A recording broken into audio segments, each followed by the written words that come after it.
எந்த பேய் படம் ரிவ்யூ பண்ணாலும் பயமானு சொல்றீங்களே, இந்த படத்தை தனியா உட்காந்து நைட்ல பாருங்க. இந்த படத்துல வர ஹீரோயினுக்கு புருஷன், ஒரு ஆம்பளை பிள்ளை, ஒரு பொம்பளை பிள்ளை சொல்லிட்டு 2 பிள்ளைங்க இருக்கும். இப்ப நம்ம ஹீரோயினோட அம்மா இறந்து போயிட்டாங்க. ஆனா அந்த சாவுக்கு வந்து இப்ப ஃபேமிலியை கூட்டிக்கிட்டு இப்ப போறாங்க. அந்த சாவுக்கு எல்லாமே போயிட்டு வந்துட்டு நம்ம ஹீரோயினோட மக ரொம்ப சோகமாவே இருப்பாங்க. ஏன்னு பாத்துக்கிட்டீங்கன்னா, அவங்க மக வந்து அம்மா கூட அப்பா கூட வளர கிடையாது. அவங்க பாட்டி கூட வளர்ந்தவங்க. இப்ப பாட்டி இறந்தனால அதனால ரொம்ப சோகமா இருப்பாங்க. அப்புறம் அம்மா போய் மகளை சமாதானப்படுத்துவாங்க. நம்ம ஹீரோயினோட மக வந்து பாத்தீங்கன்னா, அவன் வயசுக்கு வந்து ஒரு காலேஜ் படிக்கிற பையன் தான். ரொம்ப போதை பொருள் அடிச்சுக்கிட்டு இருப்பான். அப்படிதான் ஒரு நாள் வந்து அவன் கூட்டாளி போன் அடிச்சு கூப்பிடுவான். வெளியே போயிட்டு நம்ம பாடி பண்ணுவோம், பாடி பண்ணிட்டு அங்க போய் போதை பொருள் அடிப்போம்டா அப்படின்ற மாதிரி கூப்பிடுவான். இப்ப அவன் வெளியே போறதுக்காக அவங்க அம்மா கிட்ட வந்து உங்க வண்டியை கொடுக்குறீங்களா அப்படின்ற மாதிரி கேட்பான். அப்ப அவங்க அம்மா சொல்லுவாங்க, உன் தங்கச்சி ரொம்ப கவலையாவே இருக்கா, உன் தங்கச்சியை கூட்டிகிட்டு வெளியே போ அப்படின்ற மாதிரி சொல்லுவாங்க. தங்கச்சியை கூட்டிக்கிட்டு அந்த பாடிக்கு போவான். அப்ப தங்கச்சி கிட்ட என்ன பண்ணுவான், கையில ஒரு கேக்கை கொடுத்துட்டு சாப்பிட்டுக்கிட்டு அப்படின்னு சொல்லிட்டு இப்ப மேல கூட்டாளியோட போதை பொருள் அடிக்கிறதுக்காக மேல போறான். தங்கச்சிக்கு வந்து அலர்ஜி இருக்கும். அதாவது தங்கச்சிக்கு வந்து நட்ஸ் ஒத்துக்காது. அந்த கேக்ல நட்ஸ் இருந்தனால தங்கச்சிக்கு அலர்ஜி வந்துடும். நேரா அண்ணன் கிட்ட வந்து சொல்லும், அண்ணன் என்னால முடியல, என்னால மூச்சு விட முடியல, பேசவே முடியல அப்படின்னு சொல்லும். தங்கச்சி அங்கிருந்து தூக்கிக்கிட்டு அவன் வண்டியில வச்சு வேகமா வண்டியை ஓட்டிக்கிட்டு போவான்.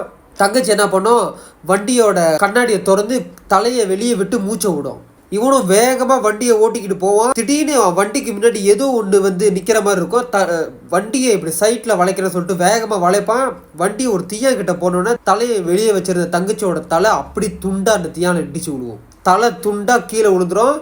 முண்டை மட்டும் தான் அந்த வண்டிக்குள்ள இருக்கும். அவன் அப்படியே அவனுக்கு தெரிஞ்சிடும் இது நடந்துருச்சு அப்படின்னு. ஆனா வண்டியில இருந்து திரும்பவே மாட்டான். அப்படியே அங்கிருந்து ஓட்டிக்கிட்டு நேரா வண்டியை நிறுத்தினவன் நேரா வீட்டுக்கு போய் அப்படியே அவன் மெத்தல போய் படுத்துருவான். அடுத்த நாள் காலையில எந்திரிக்கிற மட்டும் அப்படியே கண்ணு சிமிட்டாம அப்படியே இருப்பான். இப்ப அவங்க அம்மா அப்பா எல்லாமே அலறி போய் மகக்காரியோட தலை இல்லாத அந்த உடலை மட்டும் பார்த்துட்டு கடைசி அந்த உடலை கொண்டு போய் அடக்கம் பண்ணுவாங்க. இப்பதான் அம்மா இறந்தாங்க, இப்ப மகளும் இறந்துட்டாங்க. இந்த படத்தை ஒவ்வொரு சீனுமே நல்லா கவனிச்சு பாருங்க.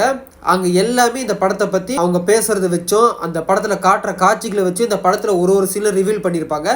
கடைசியா முடிவில் அதை காமிச்சும் இருப்பாங்க. நீங்க இந்த படத்தை நல்லா கவனிச்சு பாத்தீங்கன்னா தான் இந்த படத்தோட கதை உங்களுக்கு புரியும். இல்லைன்னா படத்தை அரைய குறையமா நீங்க பாத்தீங்கன்னா என்ன படம் ஆரம்பிக்கும் போது ஒரு மாதிரி ஆரம்பிக்குது, முடியும் போது ஒரு மாதிரி வேற மாதிரி முடியுதுன்னு நீங்க நினைக்க வாய்ப்பு இருக்குது. படத்தை நல்லா கவனிச்சு பாருங்க. சரி சொல்றாங்க, இந்த படம் பார்க்கும்போது போற விதம் வந்து ஒரு மாதிரி பயம் கொடுத்துக்கிட்டே இருந்துச்சு. அதனாலேயே இந்த படத்துக்கு ரேட்டிங் பாத்தீங்கன்னா 10க்கு 10 கொடுப்பேன். இந்த படத்தோட பேர் வந்து நான் கீழே எழுதி போடுறேன். படம் பார்க்குற ஆப்ஷன் எங்கெல்லாம் இருக்கோ அந்த படத்தை தட்டி பாருங்க. நான் உங்கள் கிரேசி.